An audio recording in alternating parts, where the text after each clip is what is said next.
Griggs is defending Cobb County teachers disciplined over social media posts about Charlie Kirk's death. Superintendent Chris Ragsdale says fewer than 15 were placed on leave and 2 were fired, citing safety concerns, not politics. And Asia Wilson of the Las Vegas Aces has won her record 4th WNBA MVP award, breaking a tie with legends like Lisa Leslie and Cheryl Swoops. In an emotional speech, Wilson thanked her teammates, saying, "This one is all of us." Get BIN News now on demand 24/7 on the iHeartRadio app. The Crohn's and Colitis Foundation has been at the forefront of inflammatory bowel disease research and care for over 50 years. Learn more about research, education, and support at Crohn'sColitisFoundation.org. This is the KBLA Sports Minute with Ray Richardson. Both of LA's NFL teams had drama Sunday on the last play of the game. The Chargers got the W. The Rams did not. The Rams had a chance to win it in Philadelphia with 3 seconds left. Eagles defensive end Jordan Davis blocked Joshua Carney's 44-yard field goal attempt, then scooped up the loose ball and ran 61 yards for a touchdown. The Rams lost 33-26. They led the defending Super Bowl champions 26-7 in the third quarter. The Chargers are one of 6 undefeated teams in the NFL. They got a 43-yard field goal at the buzzer from Cameron Dicker to get past Denver 23-20 at SoFi. The Chargers are 3-0 for the first time since 2002. The Dodgers lead San Diego by 3 games in the NL West with 6 regular season games remaining. The Dodgers' magic number is down to 3. Any combination of 3 Dodgers wins or a San Diego loss gives the Dodgers their 12th division title in 13 years. No debates, no speculation, just the info you need. That's your KBLA Sports Minute. I'm Ray Richardson on KBLA Talk 1580.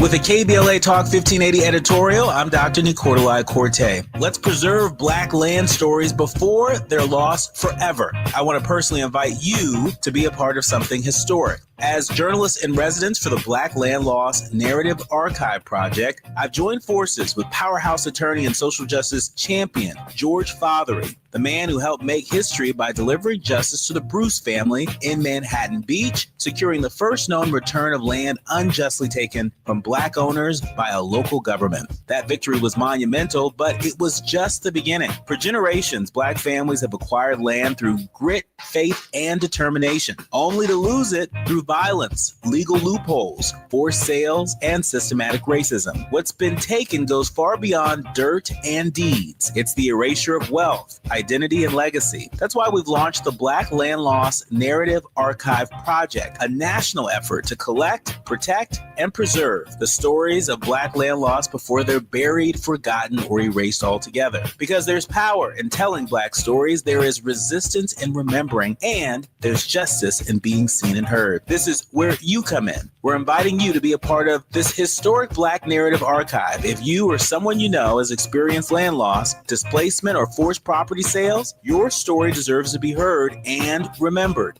Your story belongs in this archive. Your truth matters not just to your family, but to our collective future. Visit blacklandlost.org today. Fill out our simple intake form and add your voice to the National Archive of Remembrance, Resilience, and Reckoning. Let's make these stories live on, not in whispers, but on the record. With a KBLA Talk 1580 editorial, I'm Dr. Nicolai Corte, and as always, we welcome your feedback.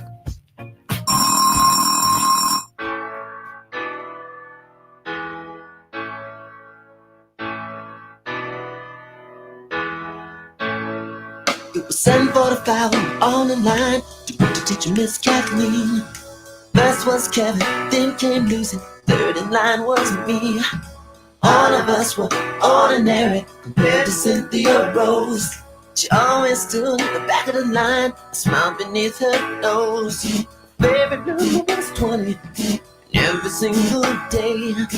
If you asked her what she had for breakfast, this is what she'd say: starfish and coffee, maple syrup and jam, butterscotch clouds and a tangerine, side on a ham. If you set your mind free, baby, maybe you understand. Starfish and coffee, maple syrup and jam. Cynthia wore the prettiest dress with different color socks. Sometimes I wonder. Gotta get the prints in. Thank you, Miles. Thank you, Miles. I promise I'll have a different one for you tomorrow. But this is, this is my wake up song. So we're in conversation this morning with Dr. David Turner, who will be joining us in just a moment for $1 Million Hoods in UCLA. But I also want to remind you that the phone lines are open. So we definitely want to hear from you about what you think about what's going on in the world. Our number is 800-920-1580, 800-920-1580. Grateful to have had Luis Rodriguez on, who reminds us that creativity and radical imagination is absolutely necessary in these unprecedented and perilous times. What do I mean by that? A lot of folks talk about rising fascism, and are we in a fascist moment? I think the answer is an absolute yes. This is fascism.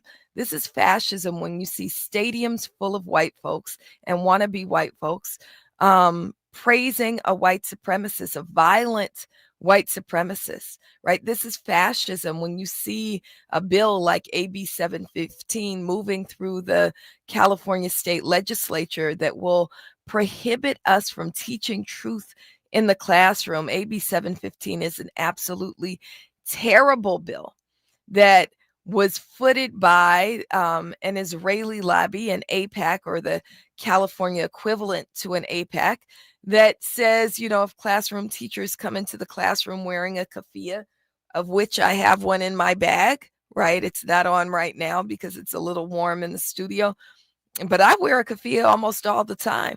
Why? Because I absolutely stand with the people of Palestine, but also because a keffiyeh is a good thing. It's pretty.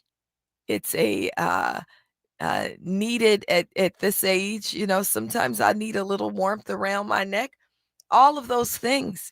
But if you wear a keffiyeh in the classroom, what they're threatening, if AB 715 is signed into law, and it doesn't have to be, we could challenge the governor to veto it. You can go to tinyurl.com/veto 715, tinyurl.com/veto 715. If we want to challenge him and say, don't sign this bill, veto this bill.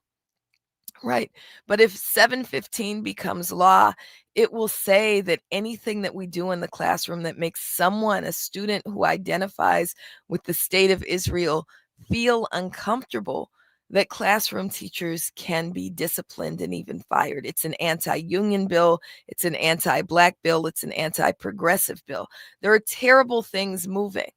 But if we plug in with our spirit, as Sahara Ali was reminding us, if we plug in with our own creativity, which I believe is a portal between us and ancestry, us and a creator, there's a reason why we call artists creatives, right? That they are also creating, they're birthing something that, the best artists, it doesn't actually come from them. It comes through them. If you think about Prince, right, it was coming through him. Have you ever seen him play the guitar? There's a clip, pull that clip up of As My Guitar Gently Weeps. You can see him go into this state where you can feel God really being channeled through his artistry, right? Artists have the capacity to, I believe, bypass just the mind and really give life, give birth to what are the messages and beauties of God. Anyway, in these times, we have to be creative. We got Mike calling in on line 1. What we got happening, Mike? Yes, good morning, and thanks for taking my call. Got a couple of questions about the censorship bill, if you're able to answer them, or if you... For sure. Please, go ahead. Okay. So does that extend to students? First question of 2. So let's say a student comes in wearing a keffiyeh. Are they prohibited? Or what if they come in and they've got on a Palestine, a soccer jersey that says Palestine? There's a Palestinian restaurant a couple blocks from here, and they've got a soccer jersey. So does that extend to students?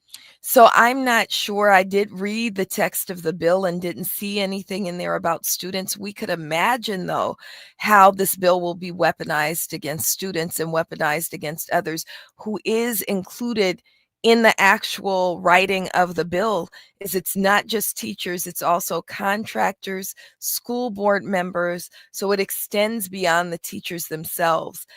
It also says that the person reporting doesn't have to be directly claiming harm. So it could be that a student is coming home and talking at the dinner table about a flag that they saw in the classroom. And this is an actual example that we saw in California.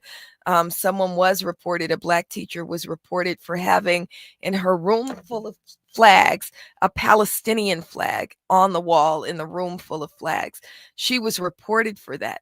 It doesn't have to be the student themselves that's doing the reporting. It can be a parent. It can be a parent's friend. It can be somebody who heard about it at the mall. So what does this open up? And I don't want to bring it back to the white supremacist that was just buried. But, you know, he had a website called Professor Watchlist, which was used to unleash violence against those of us who spoke up and taught truth. So I don't know if actually in terms of reporting, if students could report on other students. What I do know is it extends beyond the teachers themselves. You had a second part though, Mike. Yes. Okay. So years ago, I bought a globe at an estate sale, and it's very old. I'm not sure how old, but on it, the African countries, for example, Anglo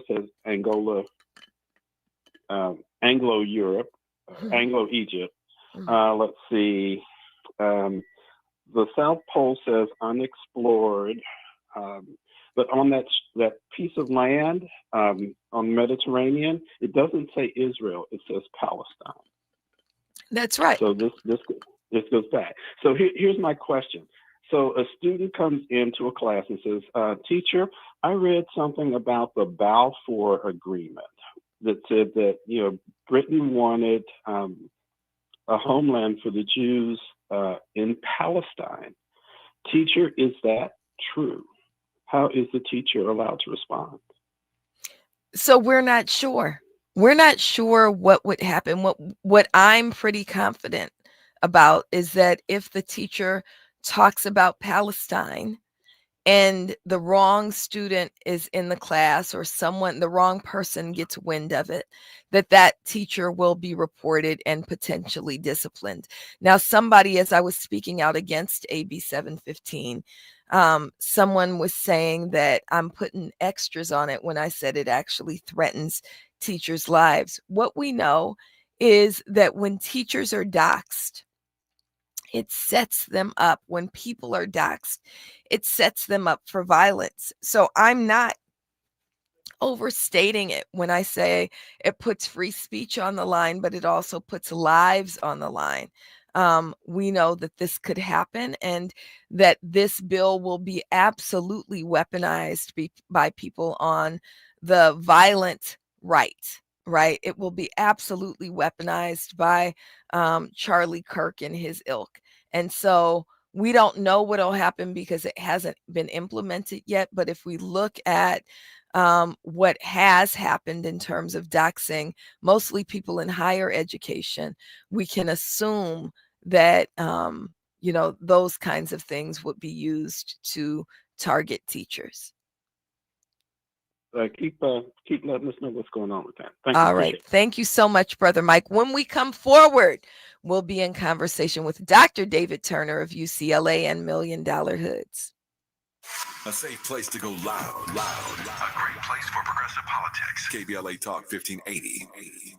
With a KBLA Talk 1580 editorial, I'm Dr. Nicolai Corte. Let's preserve Black land stories before they're lost forever. I want to personally invite you to be a part of something historic. As journalist in residence for the Black Land Lost Narrative Archive Project, I've joined forces with powerhouse attorney and social justice champion George Fothery, the man who helped make history by delivering justice to the Bruce family in Manhattan Beach, securing the first known return of land unjustly taken from Black owners by a local government. That victory was monumental, but it was just the beginning. For generations, Black families have acquired land through grit, faith, and determination, only to lose it through violence, legal loopholes, forced sales, and systematic racism. What's been taken goes far beyond dirt and deeds. It's the erasure of wealth, identity, and legacy. That's why we've launched the Black Land Loss Narrative Archive Project, a national effort to collect, protect, and preserve the stories of Black land loss before they're buried, forgotten, or erased altogether. Because there's power in telling Black stories, there is resistance in remembering, and there's justice in being seen and heard. This is where you come in. We're inviting you to be a part of this historic Black narrative archive. If you or someone you know has experienced land loss, displacement, or forced property sales, your story deserves to be heard and remembered. Your story belongs in this archive. Your truth matters not just to your family, but to our collective future. Visit blacklandloss.org today. Fill out our simple intake form and add your voice to the National Archive of Remembrance, Resilience, and Reckoning. Let's make these stories live on, not in whispers, but on the record. With a KBLA Talk 1580 editorial, I'm Dr. Nicolai Corte, and as always, we welcome your feedback. Ron had a tax problem he just couldn't handle on his own. I owed the IRS taxes for over 5 years, but I didn't have any money to pay the taxes. Those years cost him dearly. Most of it was fees and interest. It was horrible. Ron finally called in the pros. I called Optima Tax Relief, and boy, am I happy I did. The leading tax resolution firm, Optima, is A+ rated by the Better Business Bureau. They've resolved over $1 billion for their clients. Ron was overjoyed. They settled my account with the IRS. I was ecstatic. They are a lifesaver. They are. I am so happy. Take Ron's advice and call Optima now for a free consultation. Yeah, don't do like I did and wait. Call Optima Tax Relief. Do it now. You'll be ecstatic like me. Call 800-919-9077. 800-919-9077. 800-919-9077. Optima Tax Relief. Testimonial from an actual client. Some restrictions apply. For complete details, please visit OptimaTaxRelief.com. My mom has decided to learn to paint, and she's good. My dad's now into creative cuisine, and I've already put on 6 pounds. Learning new things comes with age. My mom, she started forgetting my name and what we're talking about. Forgetting well-known things doesn't. Memory loss may be a sign of Alzheimer's disease. Early detection gives you and your loved one time to plan for the future. Learn the warning signs of Alzheimer's at 10signs.org.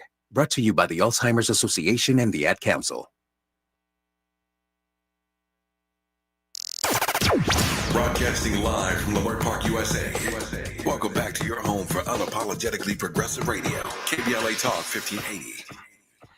My name is Melina Abdullah, and I'm sitting in the Queen Dominique DePrima's chair this morning as she gets a little bit of well-earned time for herself. So we hope that you get all the time that you need. Well, not all the time that you need, a little time that you need, but honored to be sitting in Queen Dominique DePrima's chair on First Things First. And really, really happy that I get to sit across from one of the most brilliant people I know, Dr. David Turner of UCLA, of $1 Million Hoods, my brother in the struggle of Black Lives Matter Grassroots, BLMLA, who leads a lot of the work that we do around people's budget. David, as you walked in, Dr. Turner, as you walked in, I was sharing with you that Sheila Bates was here during the first hour. Oh, yeah. And we were talking about policy wins, and we were talking about AB 7 as a major policy win that now needs to be signed by the governor. And we are holding his feet to the fire and saying, we need you to sign AB 7. AB 7 will give priority admission to UCs and CSUs for those who descend from chattel slavery, like you and me, and our children, right? We got a caller as, in fact, it was our brother Billion, called in and said that he was in vehement disagreement with AB 7 because it's not reparations. We know it's not reparations. We say it's not reparations, but it is still good policy. Yes. So again, I don't want to lock Brother Billion or anybody who feels this way out of conversation. You're welcome to call back 800-920-1580, 800-920-1580. Last Friday, you, me, Sheila, and hundreds of others were up in Sacramento, and we got to actually have the loudest cheering section in the Capitol this legislative cycle, and maybe ever, right? Because we had children as young as my goddaughters are one of them's a middle schooler, right? And so, they're cheering because this is something that's meant for them. Why did you get on? Because you've been kind of corralling us and moving us and helping us to understand the importance of AB7. You helped to mobilize these hundreds of people in getting up there. You've been helping to facilitate calls as we thought about why this legislation is important. Why is this legislation important, Dr. David Turner? Absolutely. Absolutely. And again, thank you so much for having me, and always a pleasure to be here at KBLA. For AB7, one of the things that's particularly important about this bill is not only the ability to help diversify higher education here in California by creating a category for people who did descend from chattel slavery to be considered admissions, but it sets a legal precedent for how it is, right, we think about supporting people and using public and state institutions, right, to work to rectify institutional harms. No, this is not cash reparations. No, this is not, the full formal apology that Black people are owed and deserve. No, this is not that. But as people like Ruth Wilson Gilmore would suggest, we're talking about non-reformist reforms, right? Like, this is a piece of us being able to use a legal framework to then make a further argument to set precedent, right, for us to continue on the fight for reparations, right? And we have gotten this all the way to the governor's desk, which means that the California state legislature is behind it, right? And that is one of the things that's the most important about this particular fight. That's right. That's right. It's non-reformist reform. It's not everything, which is what I was trying to articulate. Do you believe in cash reparations? Absolutely. I mean, the crazy part is that I don't know if America can actually pay what they owe us, but I mean, if we find all these billions and trillions of dollars for war, they could find it somewhere, right? But yes, I absolutely do believe that Black people are owed cash reparations, and I believe that institutions should work to rectify the harm that they directly facilitated in Black communities. This includes institutions of higher education. This includes, right, housing institutions. This includes banking institutions. This includes all of these other institutions that worked to collude to harm Black people in an institutional and systemic way, right? So with that being said, it's a yes and for me. Right. So AB7 is not the reparations that is owed to us, because let's be clear, both you and I descend from chattel slavery. Yes. Our mothers and grandmothers and great grandmothers, and I can trace it all the way back. It's my great, great, great, great grandmother, Rachel, who was the first who was brought to this country as an enslaved person. In her name, and Grandma Lulu's name, and Grandma Jessie's name, we are owed reparations, and that means a check. Exactly. That means a check. And not only do I believe in it, I'm willing to fight for it. And I got hella fight in me. So I'm going to fight for cash reparations, and I'm going to also fight for my son, which is what we said on Friday, right? I was grateful that y'all gave me 3 minutes, right? But I took the professor 3 minutes, right? Hey, it's all good. It's all good. Hey, we kept the press conference still tight. It still worked. That's because you was running it. But, my son wants to be, I still feel like the safest place for Black students is HBCUs. And we see this more and more when we talk about Trey Reed just being lynched on the campus of Delta State University. Absolutely. Every single one of the college students that we have to fight for has been killed on the campus of a PWI, right? Yes. So I want my children, and 2 out of 3 so far are at HBCUs, but my son wants to be a marine biologist. The best programs are UC San Diego and UC Santa Cruz. And, I don't know if Morehouse has a marine biology program. So I can fight for cash reparations. I'm going to fight for cash reparations. But I also want our men to really have a chance to get into a UC that now we're dwindling. You're at UCLA. What percentage of UCLA is Black now? There's the percentage, there's the raw numbers, and then there's the reality. Okay. Right. So UCLA dwindles between 3 to like 4.5% Black. Right. So for the And that includes the football and basketball team. yes. Uh-huh. Right. So when you see these numbers play out, across the 40,000 student population, right? You're looking at about 3 to 4,000 students across every degree program, across everything, which is like nearly 1 out of every 23, 24 students. So I can have a class of about 100 students, and I might have 3 or 4 Black students in my class. And that's in your class. Yes, because in my Black class. students are going to seek you out. Yes. Yes. Mm. So again, right, like in a class, right, where we're actively talking about Black history, Black struggle, Black movements, etc., and Black students are actively seeking me out, I might get 3 to 4 in a class of 100. Mm. Mm. So what does that mean for the learning experience? Well, it means a few different things. First and foremost, what it means is that students don't get the chance to learn from other students about certain material struggles. So when I get more Black students in my graduate level classes, specifically my MSW courses. And one of the things that is really powerful in those spaces is that students get the chance to learn from one another about, right, like their different material struggles and realities, being able to connect lived experience to the readings, right? So it makes the classroom environment a much richer environment to learn in. Right. When that experience isn't in the classroom, right? When those other students and those other viewpoints are not in the classroom, right? It leaves so much up just to either myself or up to the readings that we have in order to be able to make sense of certain things. And it takes away from the richness of the learning environment. I think one of the things that a lot of the more conservative pundits miss when they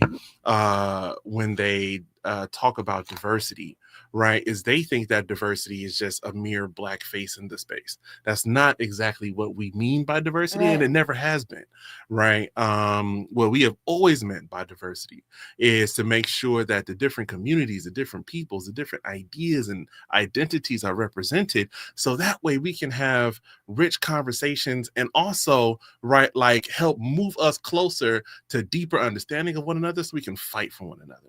And that has always been the primary thing. And in particular, in spaces like the University of California, Los Angeles, right, like it's so critical to be able to have those perspectives. So something like AB7 can really help to transform the composition of the campus if and when the governor signs it. That's right. That's right.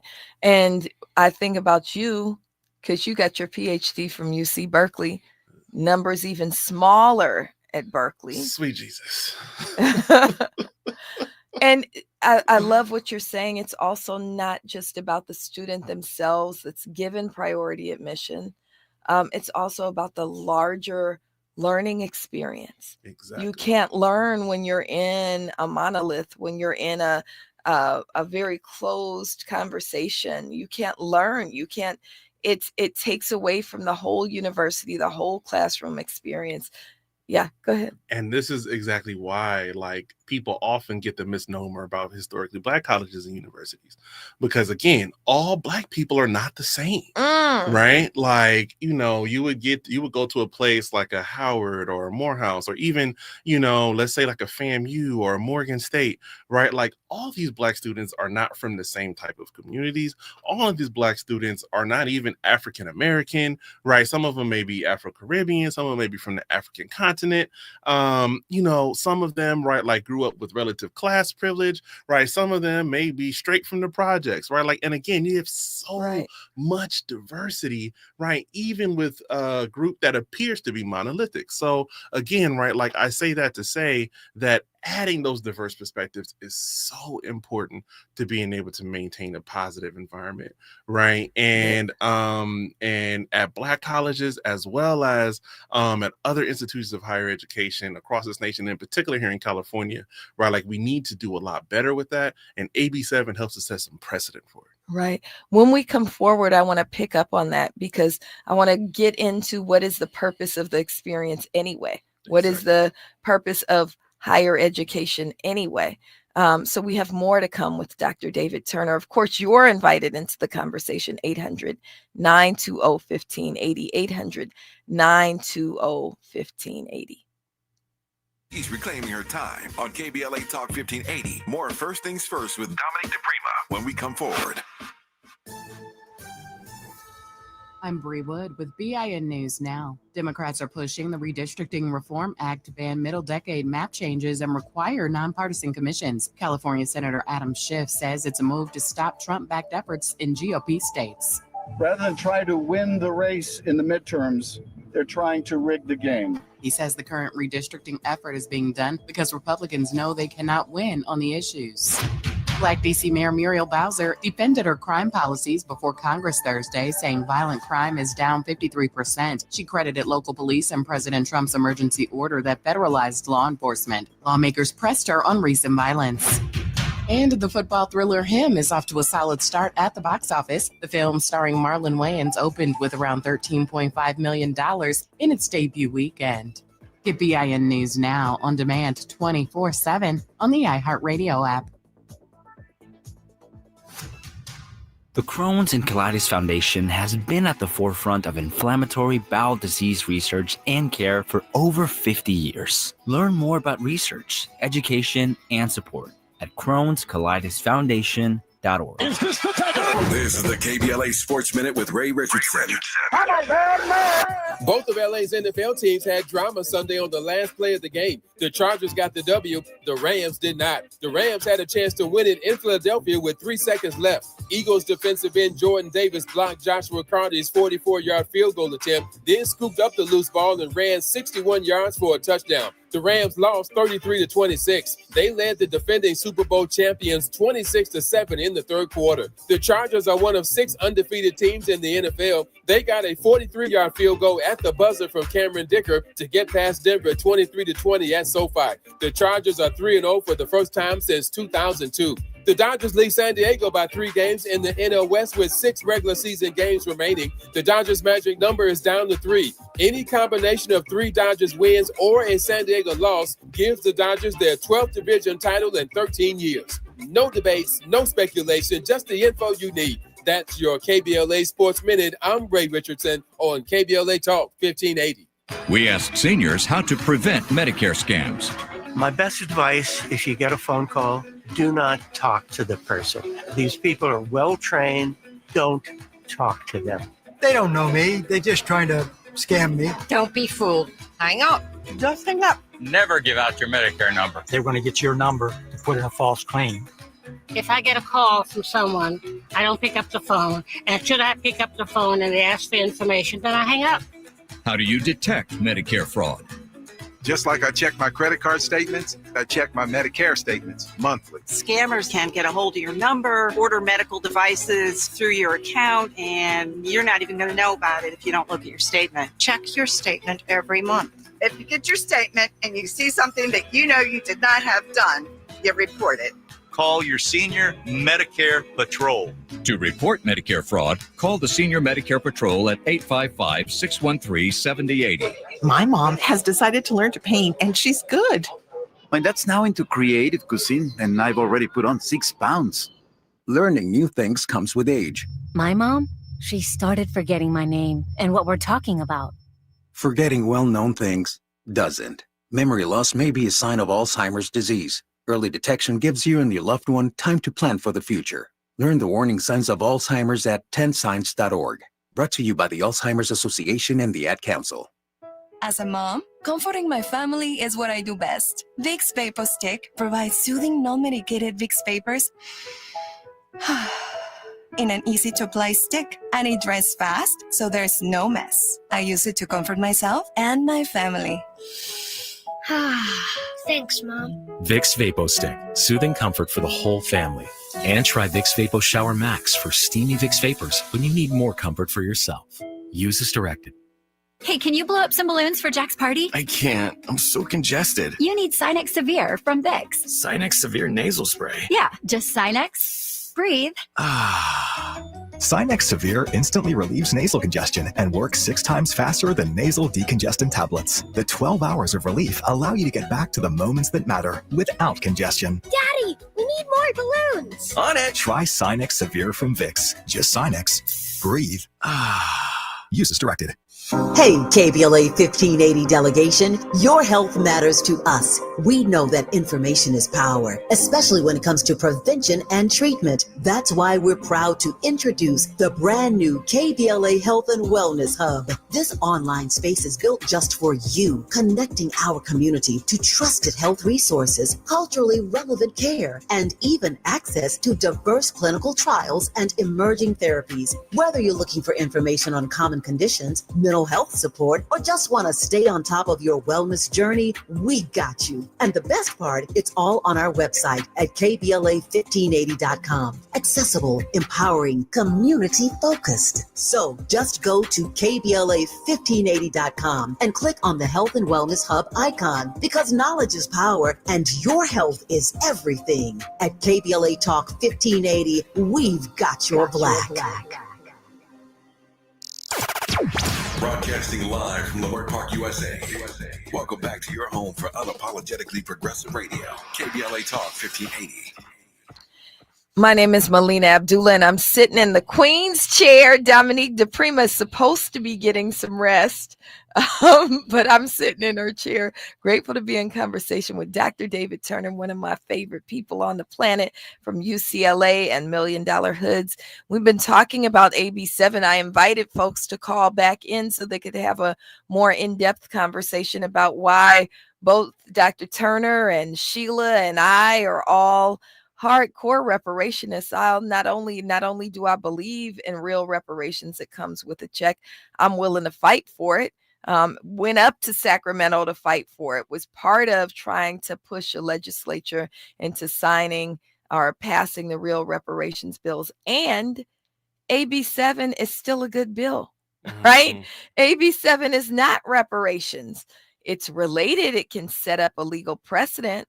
But it's still a good bill. So again, if you have things to say, please call back in, because I don't know of a better expert on the bill than Dr. David Turner. Our number is 800-920-1580, 800-920-1580. All of y'all who have questions about AB7, you'll hear why we don't think it's disgraceful. We think it's actually a really good bill, solid bill that makes us push, right? Makes us push. And we want to be engaged in that push.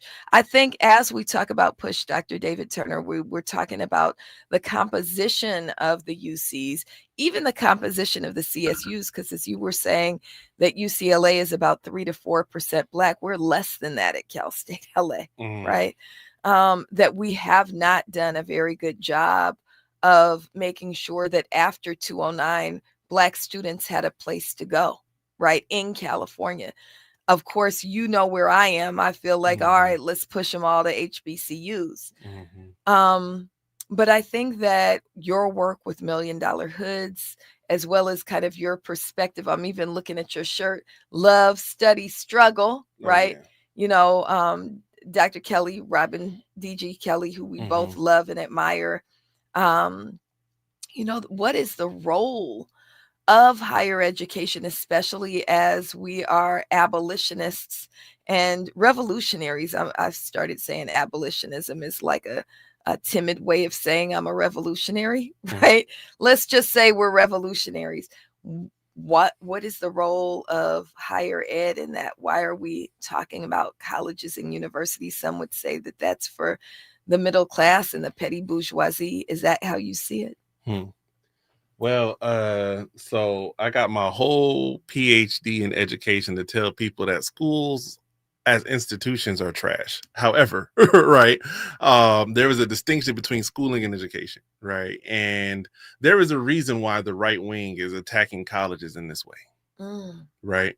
the right wing is attacking colleges and universities in this way because college, or being in a space, in a controlled environment where you can learn, critically think, learn more ideas about the world, and be able to rigorously study how the world continues to evolve and change over time, creates a population that then wants to go engage in changing that world, right? This is why we see, especially right on some of these colleges and universities like a Berkeley or UCLA or Columbia, or even in some other spaces like in some CSUs, right? Like Dominguez Hills, Long Beach, Cal State LA, etc.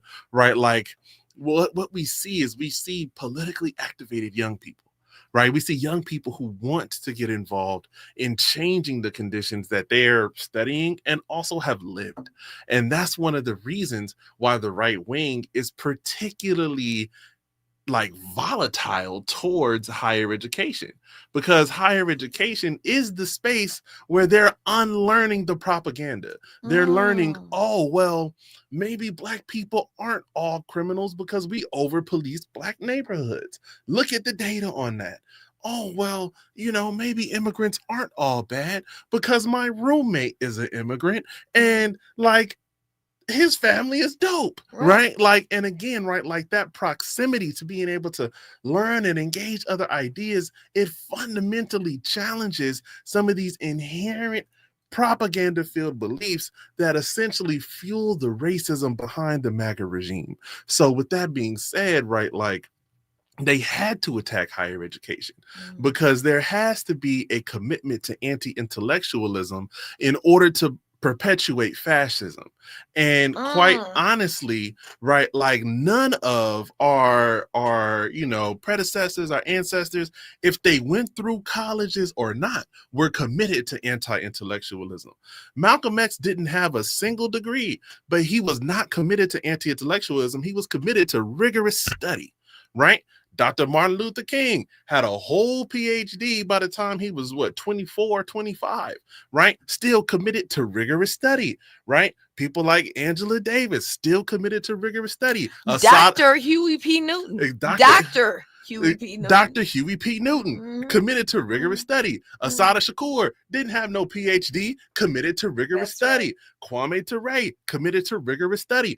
All of this means, right, that our people have always been committed. And I like your phrasing, revolutionaries. Our revolutionaries have always been committed to rigorous study. Why is there such an attack on being able to read? Why is there such an attack on using certain words? Why is there such an attack on thinking critically? This attack is happening systemically because anti-intellectualism benefits a fascist regime.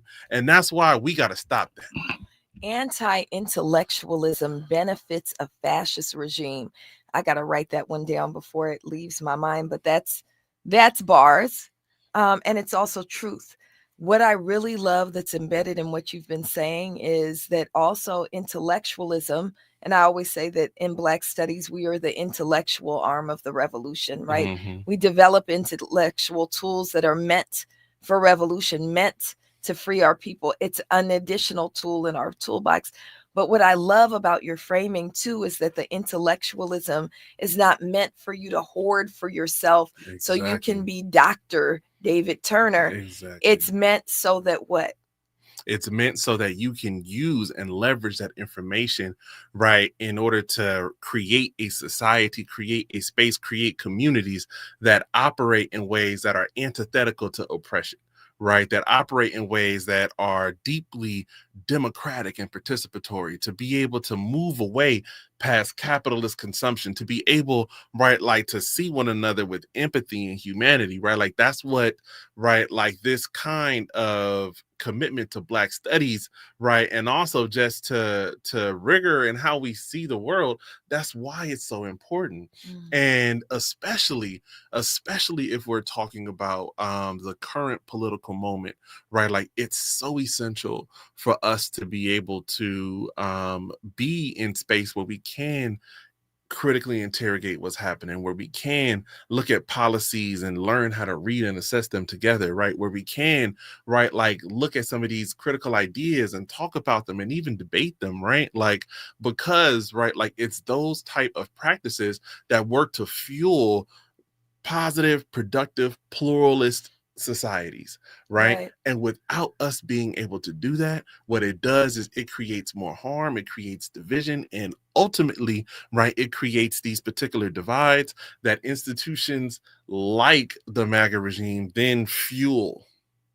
So if we don't commit to advancing a more rich and connected, right, like sort of mode of study. And again, everybody don't gotta go to college to do this, right? Like we're not making the argument that college is the only way. Again, some of those revolutionary folks I named didn't go to college, right? Like, but they read books. But they read, right? Like, but they still committed to study. You couldn't be a member of the Black Panther Party. All these revolutionaries, exactly, who are now saying anti-intellectualism, exactly, right? Study revolution. Right? Revolutionaries didn't not read, right? Read George Jackson. That's what we just finished reading in my class, right? Let's go. We just read George Jackson. George Jackson had read everything. Exactly. He might have gone in when he was 16 years old, but he's feeding and nurturing his intellectualism so he can talk about, well, what defeats fascism? He said fascism is already here. I don't know if it was already there in 1970. I can say it's already here in 2025, though. Fascism is already here, and it takes the igniting of people to the ultimate victory that will come when we engage in guerrilla warfare, right? And guerrilla warfare meaning that you use every tool in your toolbox to get free. That when you study revolution, you know that the people can win even when we're outspent and outgunned if you have the power of the people. More to come with Dr. David Turner right here on First Things First. More First Things First with Dominique DePrimo when we come forward. Let me tell you about this new pretzel cheddar club. Hey, I'm Carlos. And I'm Ebony. And a little thing we love about the Chick-fil-A Pretzel Cheddar Club is the tangy Dijon with the pretzel bun. It takes it to a whole nother level. It goes perfectly with the chicken and the cheddar cheese and the bacon. Man, you know how much you love bacon.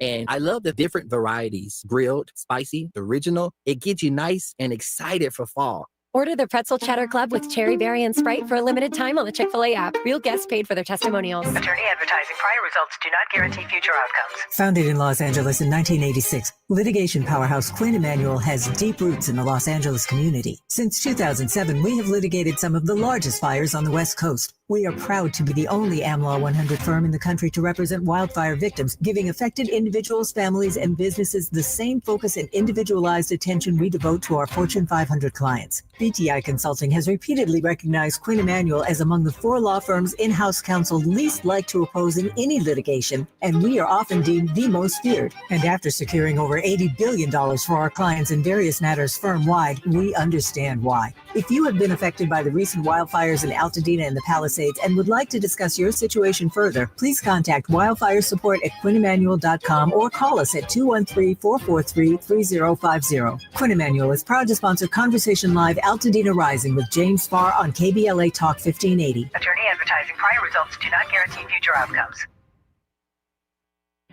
Dr. Renee here. Did you know this time of year is considered peak asthma season because we typically see a spike in asthma-related hospitalizations?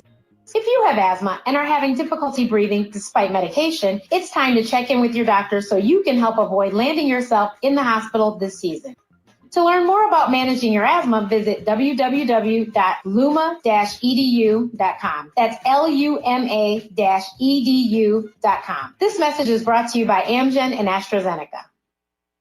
September is World Alzheimer's Month, a time to shine a light on a public health crisis that hits Black families hardest. 1 in 5 Black adults ages 70 and older is living with Alzheimer's disease, or AD, and it's not a normal part of aging. Early signs like repeating questions, missed appointments, even trouble handling bills might seem small, but they matter. The good news, there are treatment options available that may slow AD when diagnosed early. Don't wait. Visit treatalzearly.com. That's treatalzearly.com to learn more. This message is brought to you by AZI.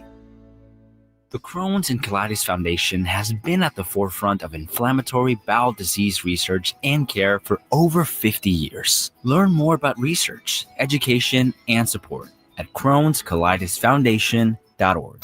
The conversation continues right now with Dominique DePrima on First Things First.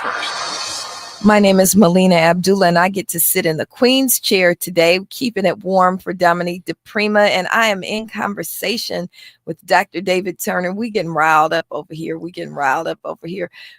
Talking about the purpose of higher education and intellectualism, and how intellectualism feeds revolution.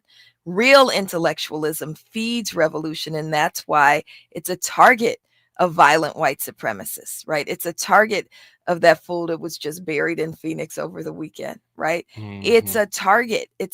There's a reason why Turning Point put out this professor watch list, right? There's a reason why there's a Canary mission, and they're targeting Black intellectuals, or I say Black intellectuals. It's intellectuals. There's a disproportionate number of Black people on there, because we know that the purpose of our intellectualism should be to feed revolution. What were you saying about intellectualism and revolution?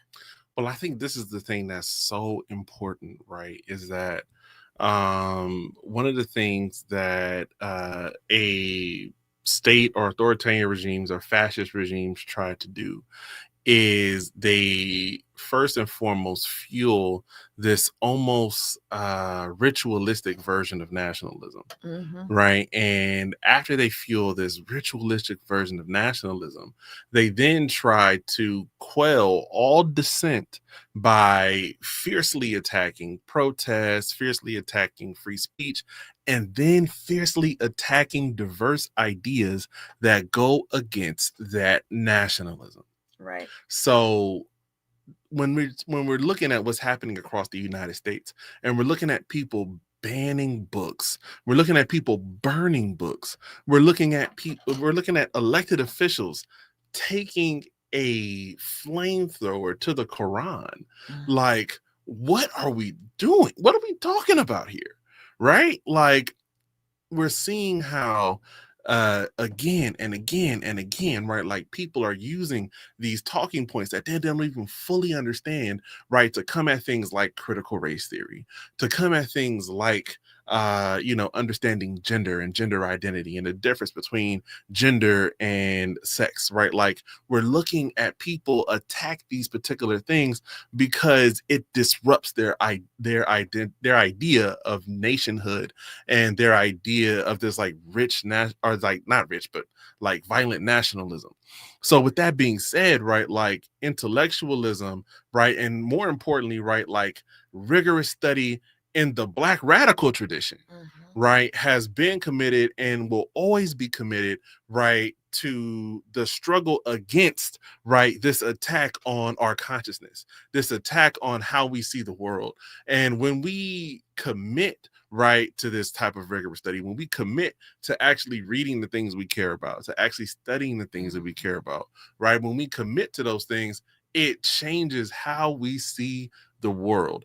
To give a very brief but also a very personal example, again, growing up as a dark-skinned Black dude in Inglewood, California, right? Like, and before I understood how the world worked, it's so easy to blame yourself for your conditions. It's so easy to blame yourself for, the things that's happening, to blame your family for all of the things that's happening to your family, to blame yourself for the things that's going on. And it wasn't until I was exposed to, at first, it was Paulo Freire's Pedagogy of the Oppressed by one of my English teachers, where I learned that, like, oh, this is not by mistake, it's by design. Right. And it wasn't until, right, like I got to college and I started taking classes with, people like Professor Claybrook at, who's now at Cal State Long Beach, Dr. Menashe Farousa, rest in peace, who, was at Cal State Dominguez Hills, Dr. Salim Farajid, Dr. Jalandra Davis, right? Like, taking classes with these folks fundamentally changed how I saw the world and saw myself in a way where I could actually love myself, right? And Black Studies classes or I was taking Africana studies, but again, Black studies more broadly can do that for folks. Right. And that's why these type of places and spaces are so important, because you're learning, no, not only are you not a problem, you're actually powerful. Right. And when young people, when community members, when elders, when other folks, when you begin to study history, learn the mistakes of our ancestors, learn the triumphs of our ancestors, when you begin to understand how things take shape, how people understand race, gender, identity, when you begin to make sense of these things, it fundamentally reshapes how the world works, and or how you think the world works, and also too how you can then insert yourself into it, right? And it was in those moments when I got first involved in community organizing, when I first started to get involved in social change work, and I actually saw things change fundamentally. That's And right. that is the power of Black studies, because I learned not only that there was a long history and tradition of folks who looked like me, who didn't just take our conditions, right, that they worked to change them. I learned that I could do that too, right? And it was one of the first things I did, and was a part of a really big campaign to support the Social Justice Learning Institute when we passed Measure GG in Inglewood back in 2012. And that changed my life, because then at this point I was able to apply all the things I was learning, right, in these classes, working with these Black boys who other people had deemed problems. And now we're changing things in our communities. So That's right. all that being said, right, like when we talk about Black studies and we talk about intellectualism, again, it was never meant to just stay in the academy. That's right. Let's go there. We have just a couple of minutes, but we were talking about the urgency of this moment, right? And people might think, well, we don't have time to read books in this moment. Look, you better learn to read a book in this moment, right? This all for many reasons. One, to learn tools, but two, also to sustain ourselves. If you don't read Parable of the Sower and Parable of the Talents right now and get all the way through it, because Octavia is great. If you don't read the end, you're going to feel hella hopeless, right? But if you don't read it, you might feel lost. Same thing with like physical exercise. You better learn to outrun a popo. Like right now, you might think you don't have no time to work out. Stop scrolling and start jogging. Look, right? That's the reason I was late today, y'all, because I had to make sure I got mine in. I'm like, look, like the revolution could start tomorrow, and I need to be able to run 5 miles without stopping. Right. That's right. That's right. I'm just saying. So how do one, okay, we only got a couple minutes, but one, what books should we make time for? And two, why should we make time for them? Oh my God. Give us three. Okay, Give us three. Okay. I'll give you 2 recents, 1 classic. The first recent is Let This Radicalize You by Kelly Hayes and Miriam Kaba. 10 out of 10, highly recommend. It's the last book in my class this semester. Hey, yeah, I'm telling you, yeah, that's a good one. It's on the syllabus. It's on the syllabus. Yeah. That book got me in a little bit of trouble, but I don't care. You know what I'm saying? It's always gonna be on mine. The second one is I can't recall the author's name, but the title of it is The Black Anti-Fascist Tradition. Yeah, that's new. That's brand new, right? Yes. So definitely recommend that one. And then there's 2 ones that are, a little bit older, but still highly recommend. If you are just getting into all of this, you can go find a free copy of this one. It's The Miseducation of the Negro by Carter G. Woodson.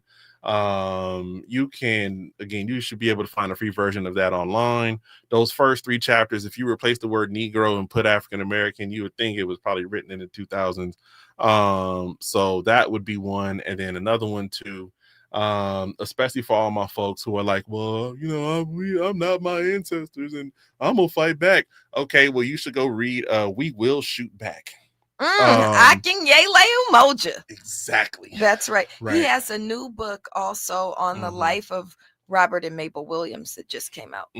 So the Black Anti-Fascist Tradition is Bill Mullen and my girl Janelle Hope. Yes. And so that's a great one. I haven't read it yet. When Janelle gets back, I'm gonna have her sign it, and then Yeah. I just I got it a few months ago. I just started it, and it's How already do good. people? We have just 30 seconds. How do people follow you, Dr. David Turner? Absolutely, you can follow the work that I'm doing personally on socials at dr.dct3.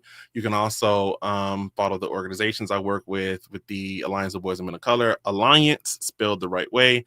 And then BMOC, and the work with $1 Million Hoods at $1 Million Hoods spelled all the way out. And my name is Melina Abdullah. You can follow me on all social media at Doc Melly Mel. God willing, I'll be back in the seat tomorrow morning. Please tune in and plug in and call in 800-920-1580. Looking forward to being with you again tomorrow. First things first. Peace, y'all. KBLA 1580 Santa Monica. I'm Bree Wood with BIN News Now. Democrats are pushing the Redistricting Reform Act to ban middle-decade map changes and require nonpartisan commissions. California Senator Adam Schiff says it's a move to stop Trump-backed efforts in GOP states. Rather than try to win the race in the midterms, they're trying to rig the game. He says the current redistricting effort is being done because Republicans know they cannot win on the issues. Black D.C. Mayor Muriel Bowser defended her crime policies before Congress Thursday, saying violent crime is down 53%. She credited local police and President Trump's emergency order that federalized law enforcement. Lawmakers pressed her on recent violence.